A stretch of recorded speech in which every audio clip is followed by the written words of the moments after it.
The implication. God, we thank you for this time.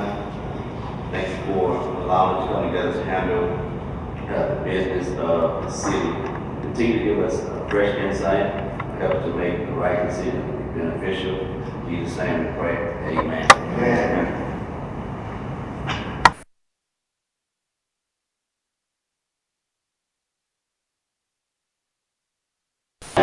Under God, indivisible, with liberty and justice for all.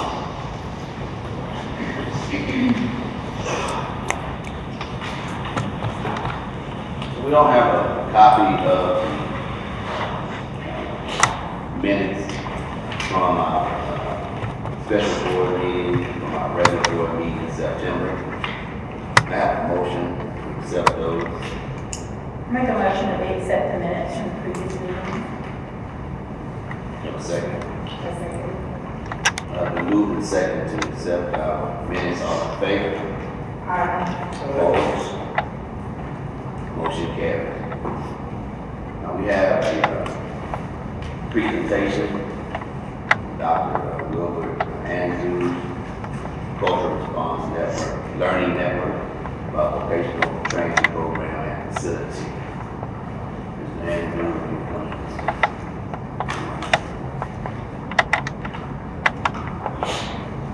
Good afternoon, board members. If you don't mind, I'd like to pass out some call for you. Get you some.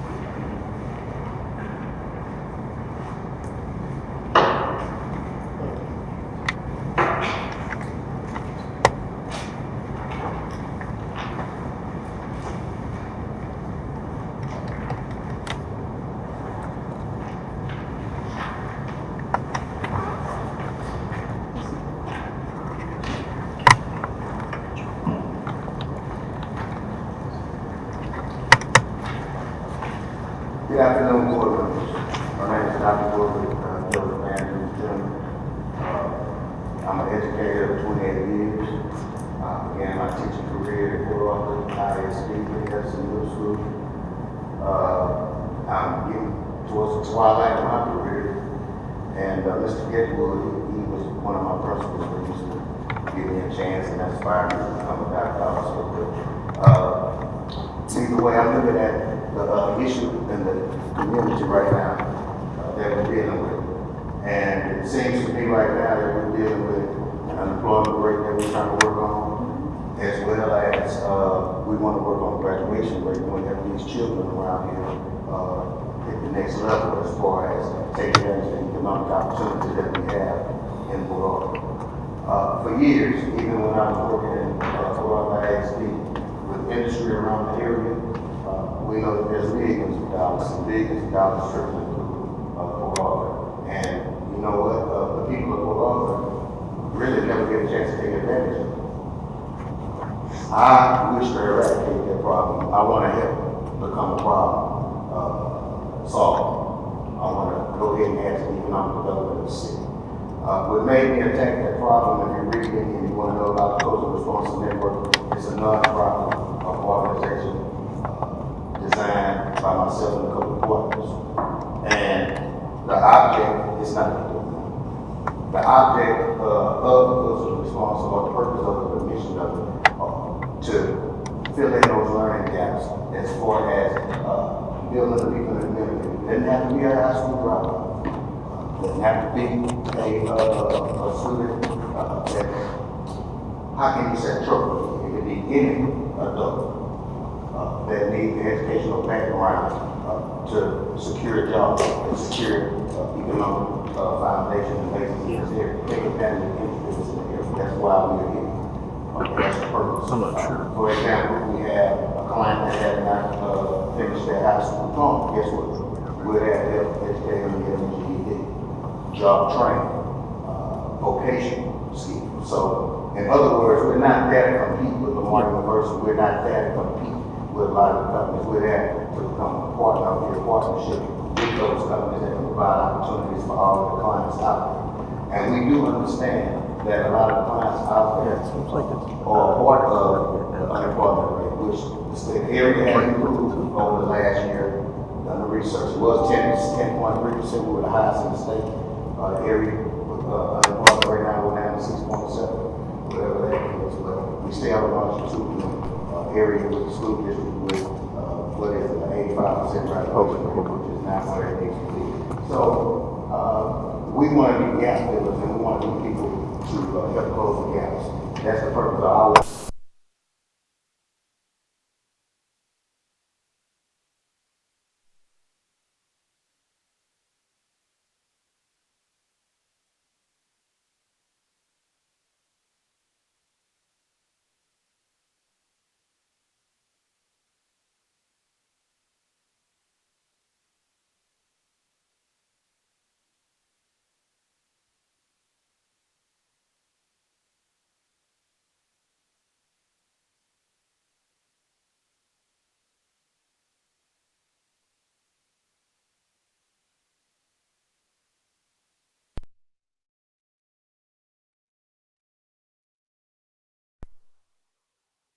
$8 to $10 billion over the next 8 to 10 years trickling through. And it would be good for the people of Port Arthur to be able to benefit from the economic development that's going on in the area. So I know I ran it on a little bit. If you have any questions, you can ask me at any time during this presentation. And I'm not going to take a lot of your time. However, it was one thing that it got to me. We've been talking to companies like Bechtel, been talking to companies like Simple. We've talked to Lamar Port Arthur. We even have a letter of intent from the Port of Port Arthur, which would be willing to lease us building downtown and revitalize downtown Port Arthur. We're also looking at the Dead building down the street. So we're looking at putting the central operations downtown Port Arthur. Right now, our organization is an up and running organization. Okay, we're satellite now. We have a couple of buildings in the Beaumont area. We satellite. We want to put an office building here in Port Arthur. So we had our eyes on the Dead building to get settled. So we met with Port Arthur, the Port of Port Arthur. They've certified our credentials and found out that we are, in fact, legit, like we say we are. With our 503C status. And so we just good to go. What we're looking for right now is for the Economic Development Corporation to assist us in getting this operation going at this time. Right now, to be honest with you, I don't need funding. And so that's why I'm here presenting this. Now, if we're asking, yes, we have gone through the process so far. We began this process of this journey in February with Ms. Mueller. Ms. Mueller asked us and said that she would be willing to work with us, and I don't want to lie, she spoke to my project director, not myself. But the idea was for us to get a letter of intent to operate in Port Arthur with a facility. We did that. We secured that with the Port of Port Arthur. We came back to EDC, and we had to go through the application process. Well, I think this is the part that's throwing me off a little bit, and I really would like some answers. Not that I'm running anything, but I would like some answers. If we began this process in February, right? Why were we told about the application process way in August? First part of August, last part of June. That's number one. So that's time on the application process that's wasted. That's 6 months. That's done. Okay. Now, during the application process, when we turned the application in, we didn't get word back until there was a denial. And we didn't get any helping hand, can I assist you with this or that, or hey, you may want to look at this and that. We got a denial, and the denial was that our corporation or organization did not fit the scope of what economic development was meant. So I looked online, and I'm looking at science, economic development all over the city of Port Arthur. So if this organization is meant to help them, it's not meant to help up and coming organizations such as myself. That's going to be based here, because we're a community-based 501(c)(3). We're a community-based organization. Then what is the purpose of EDC if it's not to help the the small business or the taxpayer set up. Now, I do understand that up and coming, some people may think that we're bad just because we're not major set up. But to me, when I'm riding down 7th Street and I see the billboard where it says economic development, I'm thinking that's inviting for all small businesses, people who are legitimate, that want to get something going for the city of Port Arthur. I thought that would be offered and extended to small businesses as well as large corporations such as Lamar Port Arthur, which I understand this organization helped guide Lamar Port Arthur towards $1 million in grants and whatever the help. We would like that kind of guidance also as a small institution, come up and coming, that's trying to operate within the city of Port Arthur, who is trying to make something positive happen and change within the city of Port Arthur right now this time. One thing before I close out is that I really believe that our organization would be different from any others that is coming your way because number one, not only being an educator of almost 30 years, but number two, I know the people of this community. I can go and knock on doors. I can go and visit neighborhoods that some people can't because I'm from here. They know me as their teacher. They know me that I'm vested as a taxpayer and a citizen of Port Arthur. Okay, so it's not a overnight smash and grab. This is a money grab. This is an organization. If it's run correctly, if the program is run correctly, we'll have longevity over years, not just this is 1 year, it didn't work, we're gonna shut it down. If we do this right with a collaboration of businesses coming in, not only will EDC to help develop economically Port Arthur, you're gonna be the tax base, the number of citizens that you lose out of Port Arthur, you're gonna lose, they're gonna quit leaving and going to Houston and other places. If these people believe that they have a legitimate opportunity to get a real viable job in Port Arthur, Texas, they'll quit leaving. You'll be the tax base. Okay, so I see win-win on all sides in every area of this venture right now. I don't understand all of the ins and outs of why, but I just think that it's the practices right now and the process, the application process and everything. To me, being an administrator since 2008, I've been a principal and all that type stuff, so I know the it's not transparent. It's not transparent, and the application process for this, for who gets the money, is not clear. Okay, and at least if we have a program like this in place, any organization coming in that's interested in becoming a part of the economic development of Port Arthur should and would be coached through a process and know the rules, know what they're up against, and should be, every organization and every person over organization should be interested in helping people that's interested in coming to Port Arthur be successful. So in other words, I wouldn't look at just filling out an application and getting turned down with a letter of denial without an explanation as to why we can do better next time and can I have some guidance through the process. Okay, so this is what I came here to present tonight. This is what I came here to say. Do I have anybody have any questions towards me at this time? Does anyone have any questions? For Mr. Andrews, any questions? And I have one more thing before I close. I did not come here with the purpose of just complaining. I was always taught that if you have a complaint, you should have a solution to it. So I have a couple of solutions that I would like, okay, to help with the process. And I would like, number one, for our application for EDC to be reconsidered, would seriously reconsider, not just chapter 13 on the trash can. Okay. Number two, I would like more transparency in the application process for these type of programs, and a small business to have an equal chance, equal footing, such as a Lamar, to get $1 million to help their business start out. At least some coaching through the process. That's what I would like. More transparency with the process, and I would like a little coaching through it, because that's just me being a leader in education. That's what I used to do when I wanted people to be successful. I coach them through the process, and I would help them out. And number three, what I would like to help the process come along a little bit better,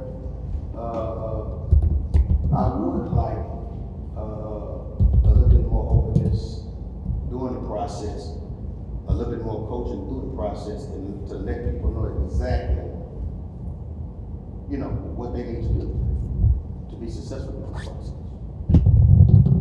And so that's all I have really at this time. I appreciate you all's time. I have to say, I'm assuming that you've had some dialogue with either EDC or Ms. Mueller concerning your application after you put it in, you going back to try to get information. Is that what you're trying to say? Let me set you a guideline, Mr. Anderson. We started working with EDC in February. EDC told us that we need to get a letter of intent for a bill for occupancy. We worked with the Port Author for a couple of months, and we got that letter of intent from the Port Author. So we got a business that is willing to work with us. Okay. After this, we're into the summertime now. It's about June. We came back to Ms. Mueller and everything. We finally met with Mr. Stokes, and that's when they told us about the application process. So now that's months going by without application being on file, with us not even knowing the process and procedures of what's going on in the process. So in other words, I could have filled out an application way back in February. That's how things go. Proper process and procedure. You can coach me through it instead of leading us on a lot of goose chases. We're going to spend these people's time for the Port Authority. We're wasting these people's time with a letter of intent when you don't have intentions on working with us in the first place. That's wasting gas, time, and everything else. That's not right. That's not professional. So we filled out the application. We turned the application in first week in July, second week in July, and we didn't get any feedback on the application. No feedback. The only feedback we got was the other day, I think it was the 29th of September, saying we denied it, period. Your program no fit. So that's quite disturbing to me. That's not giving anybody an applicable chance, a fair chance, a transparent chance. And Mr. Stokes did communicate with me on the email. I asked him why were we denied, exactly why. He said, well, under the constraints of our program, your organization does not fit. Okay, well, what does that mean? I'm looking at an economic development side in the middle of Port Author, and the small people who I'm thinking that you all are advertising to, not getting a chance, not even getting a fair chance, I bet. And I'm just saying this, I'm benching my application, throwing in the trash can as soon as I submit it. That's how I feel. I could be wrong, but that's how I feel. That's not even a fair chance and a fair shot. So, I just hope that's not the way that we're gonna conduct business. If we're trying to change the face of Port Arthur and grow economically in this area and show people around the area that we're serious about what's going on, that's just not good business. Now, maybe if I was an established business and I was already running everything, then maybe our business would have been faced with more respect than we did. I just don't think that we would feel that they dealt with it fair and dealt with respect, treated with respect. That's just my feeling. I can be wrong, but that's how I feel. But that's the timeline. And if you walk through the application process, that's after the application turned in, then the next word you get from the organization is a letter of denial, without a reason, without a justification, without what you could do next. You know, and I really don't believe that this organization right here was established to run that way. And I do understand that you all have hired somebody to make sure that the systems run the way it's supposed to run. And that doesn't represent the way that you all run your organization. And I'm not being disrespectful, but me being a former principal and all of that, that's just how I see how business should be run.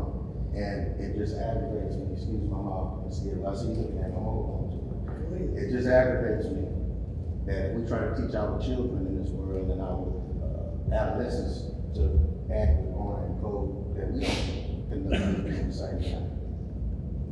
And I don't think we were treated fairness and respect. I think it was a bunch of time, gas, and money that we burned to get a letter was denied with no justification at all. So the timeline is the problem, and the application process is the problem. It's not a true system that's in place. To me, it just seemed like I can flip a coin, I'm gonna give you the loan, I'm not. I'm gonna give you money, that's what it seems like to me. And I could be wrong, but this is my perspective. It's real to me, because this is what I see and how they treat it. Anyone else have any other questions or comments? Dr. Anders, I want to thank you for your presentation, and certainly we want to make you aware of the fact that going forward, we hope to be able to communicate with you and be transparent in what we do. So I think that we have taken what you have had to say under advisement. We appreciate it. Thank you, Mr. Speaker. I appreciate you all's time. Thank y'all for y'all's time. Anything else? Thank you so much for your presentation. Thank you. Just to echo what Dr. Gilbert said, I'm sorry for the way you felt, and I sure hope that that's not what's being represented. Yes, I appreciate that. All right, on this presentation, so this one is on me. We were given a list of questions from Director Holton, and I wanted to get the answers to everyone, and everyone should have a copy of those questions and answers. Came out of there, and I hope you had a chance to look at those. And at this time, if you have any questions or concerns, or you want to bring anything up about this document, this would be the time to do that. I do. I don't know how to turn this on. That's okay. I have a good speaking voice. Okay. I am formally asking at this time that the matter of the first question about the sending funding to the Breeze be put on the agenda for review, discussion, and possible action towards ending this partnership. For the very reason that I stated in my question, we were told, like I said, at the training session, that EDC is going after the big fish to bring in industry to the city of Port Arthur, but we continue sending funding to the Breeze, which is a low-watt radio station, and it's a good little station, but barely reaches the circumference of Port Arthur. I don't know how this enacts, I don't know how it follows that we are a type A EDC and we must advertise or publicize the city for the purpose of developing new and expanded business enterprises. I do not see how that is being done by this long-term contract that has gone on with the Breeze. So, asking that to be put on the agenda.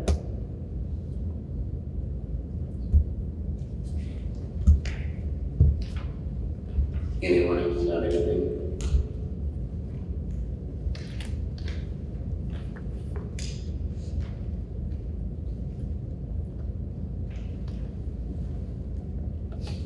I want to make sure that that item is notated for our November meetings agenda. Would there be no more questions?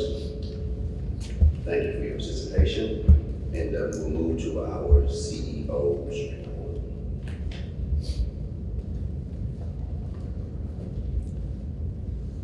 Good evening, directors. At your desk,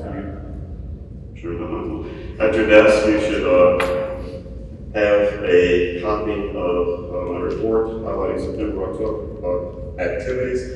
This will be sent to you electronically after the meeting. I will not go through and go through each line, since you can read it when you, for yourself. Another busy month. One thing that I did want to highlight and follow up on is continued conversations that I have had with my counterpart, Mr. Kelly at the court, in follow-up to last month's board meeting where he made a presentation. Specifically, the follow-up is involving driving towards the proposed town hall meetings to be conducted at the West Side Development Center. Just making sure that they get scheduled in a timely manner. If you remember, we asked that those town halls commence before 12/31. So, back and corresponded this morning. Everything is on track, shooting for perhaps doing something late October, certainly before Thanksgiving.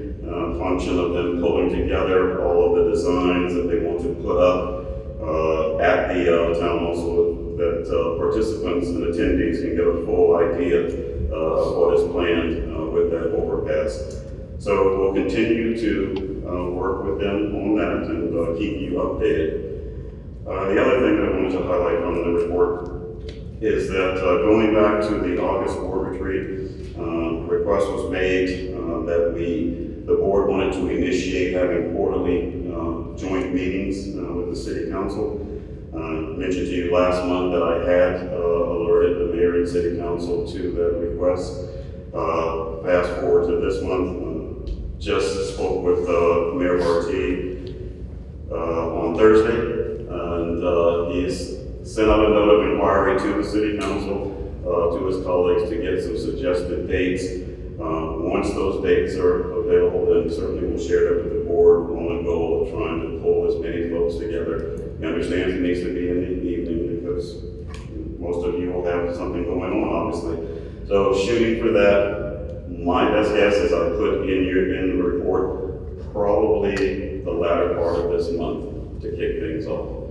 That would be the first one, and then followed up with subsequent ones in January, April, July, so forth and so on. So I'll certainly keep you apprised of that, and like I said, I will provide this electronically after the meeting. Other thing that I wanted to update you on is staffing. We can't go fast enough in populating and backfilling some of the openings that we have. Ms. Mueller and I met this morning and talked extensively about putting a timeline together. We have everything, well, most of the paperwork that we need to put in the hands of our counterparts at City Hall. We have one or two more documents that they need in order for us to start posting.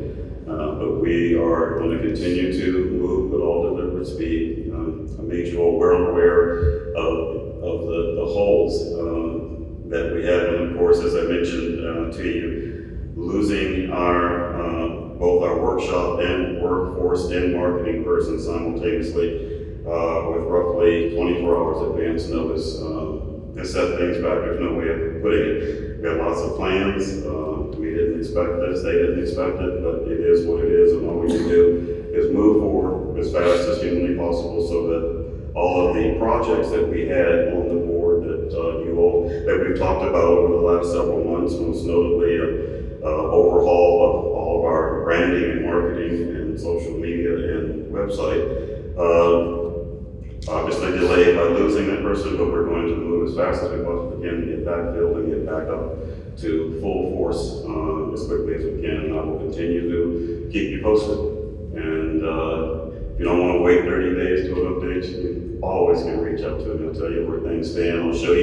I'll send you copies of the postings when we start putting things on the board. Certainly when we do that, and you have folks that you know of, don't be shy about getting them to get us their documentation. I'll take feedback from wherever, because we gotta get these things built. So with that, Mr. President, that concludes the presentation.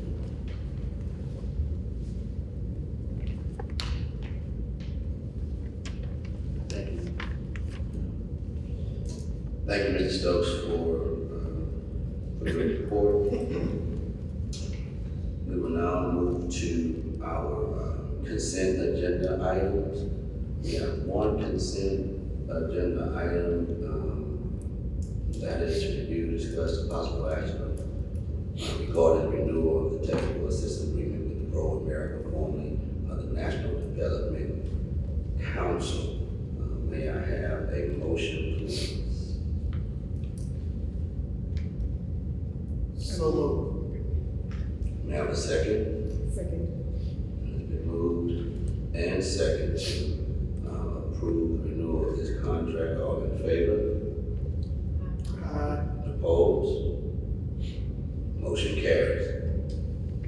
Our first non-consent agenda item to discuss the possible action regarding moving the November regular meeting date from November 6th to November 13th at 6 p.m. And that is because our CEO will not be available on November the 6th. We're asking that we were able to move that date. I've been made aware already that November 13th does not work for everyone. So we may need to poll individuals to see their availability for that, if everyone agrees to move that meeting, but the CEO will not be available on the 6th. Now, I do know that the 14th is a viable date, at least for a few of us. That is, I think, a Tuesday. I'm not sure, is it a council day or Tuesday? I don't know if it's a morning or evening. Okay. The 14th. The 14th is dead. Tuesday. It's the 7th and the 21st for city council. Is everyone okay with the 14th for that November meeting? Okay, so I'll entertain a motion to approve moving our November 6th meeting to November, oh, I'm sorry, Charlotte, you're going on the 14th. I won't be, but that's all right. We'll sort it. No, I'm not available. Okay, We'll figure it out. Well, I'll make sure someone's available. okay, It just won't be me. okay. All right.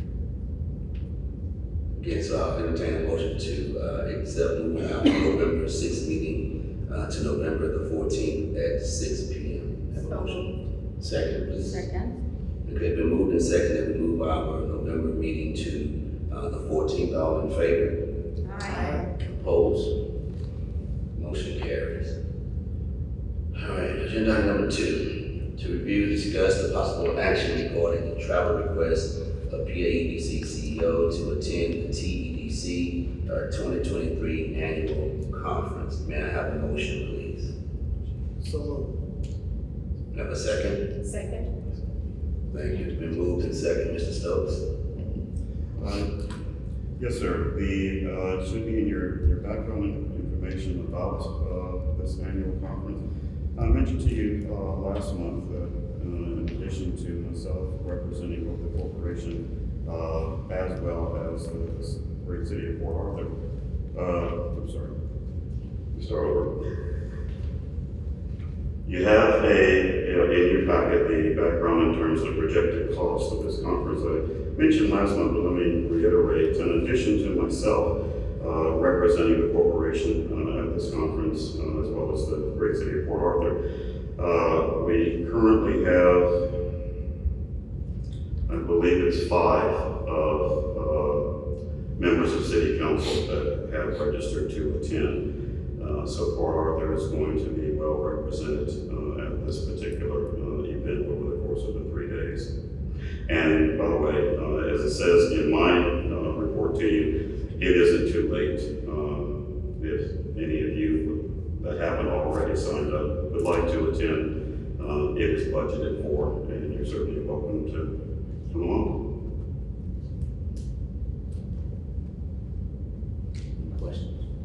Questions? Yes, as I mentioned last month, and you agreed, you have a $7,500 cap per year on your travel and your schooling of any we saw it. You said you was right at that last meeting, and here it is, you're going to another meeting. Yes, sir. Talk a little bit more in depth about this. These funds are encumbered for October, and of course, the new fiscal year started this morning. So my answer to your question last month was based on the current fiscal year at the time. The clock started again this morning. Your contract, we put it together, I was part of it, I'm the only one left, was yearly. Not November, not New Year, yearly. Duly noted. In that year would be November 14th. It is certainly the board's. You do not want me to travel to represent the corporation on this event, not a problem. It wasn't November 14th, it was yearly, January 1st to January 1st. This was discussed. I made a short announcement today, Ms. Ramos, Beverly, and she agreed. Yeah, I wanted to make sure, I knew it was. So, yeah, the board can do what they want with you, but I'm just telling you, and you knew it last month when you said you was maxed out. So when is this meeting anyway? This conference is next week. Okay, so if it's November, would you say? We ain't in November yet, and you're done over. Directors, the budget that you approved back in August, originally in July, reiterated in August, has this travel accounted for. No amendments need to be done to that budget, so it purely amounts to, yes, it will go over the $7,500. We can have questions on whether or not the $7,500 is appropriate, but that's wholly irrelevant 11 months later. That is what the document says, and this will put it over. And if you're not comfortable with that, it's one less trip. It's not a problem, it really isn't. I'm there to represent the corporation, not to have fun. Mr. CEO, will you please inform the directors of this trip again? The amount that in question, if it goes over the $7,500, it is still in the budget, it's budgeted. That's correct. Okay, and at this juncture, we have exceeded the $7,500 that was allotted by a previous board, right? That's correct.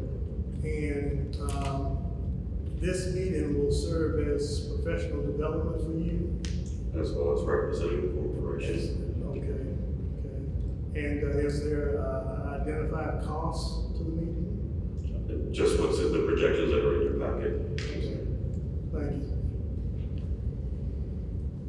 Yeah, well, it doesn't matter, it's just your contract, y'all can do what you want, but contract's contract, that's how I figured it. You signed it, we don't care about the budget, well, I don't care about the budget, we all have to find money for it if we need to. All right, at this time, I'll entertain a vote. All in favor? Like a roll call vote on this, please. Let's start the roll call vote, please.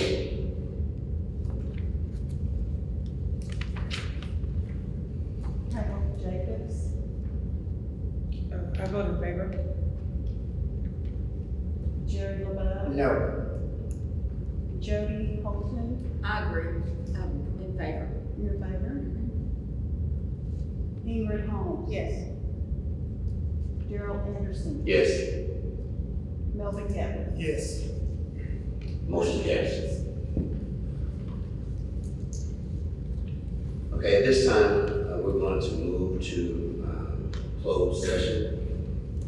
Closed meeting or executive session will be held pursuant to the following sections of the chapter 551, Texas Government Code, section 551.074, to discuss matters of personnel, section 551.072, consultation with the attorney. Time is now 6:43. We move to executive session. Okay, we've now ready to, immediately under the regular meeting, time is 7:45, have a roll call, please. Hannah Jacobs. Here. Jerry Love. Here. Jody Holton. Here. Ingrid Holmes. Here. Daryl Anderson. Here. Melvin Getman. Present. We have a quorum. Thank you so very much, board, for your time on tonight. Handling the bill that was before us. I will now entertain a motion to dismiss. Second. It's been moved and second. We'll see y'all